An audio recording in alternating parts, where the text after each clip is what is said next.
Most of the time, we pass right by the small things. A moth on a wall, a quiet pattern in black and white.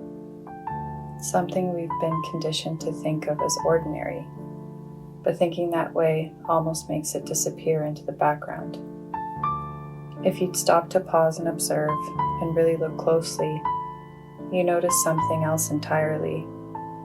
Intricacy, elegance, balance, precision, a miracle.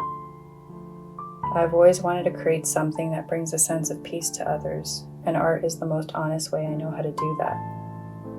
As I refine this drawing today, I invite you to slow down for a moment, to observe, to be present, to allow stillness and renewal. When I look at something as small and delicate as a moth, yet so perfectly formed, I find myself seeking the intelligence behind it.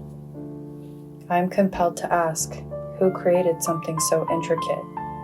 Who has such power and chooses to express it with so much grace in something so small? To us it may seem fragile, but in its reality, its perfect architecture allows it to thrive. See, the thing is, you can learn to love something when you try to understand it, and that understanding makes you want to only observe it and let it be free, the way it's always been intended. Art to me is a way to capture revelation and insight, and it's a simple discipline. Through graphite, I only have to control two things, carbon and pressure, and soon it reveals texture, depth, and atmosphere. The difference between something that looks drawn and something that feels almost alive often comes down to patience and a willingness to really observe and let things be. In realism, every mark has to earn its place. That's the part of the process I value most, spending time with a subject until it begins to reveal itself. The zebra moth is a quiet and small creature, about the size of a fingerprint, but its design is remarkably deliberate.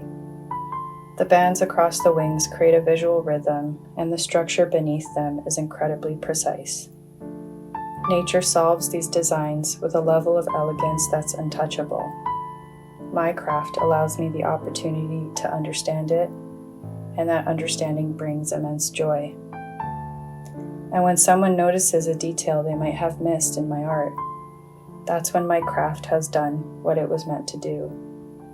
Every piece I create is part of that pursuit, finding beauty in places most people overlook and rendering it with the care it deserves. To everyone spending a few minutes here watching the process unfold, thank you. Time and attention are rare things, and I'm grateful for both.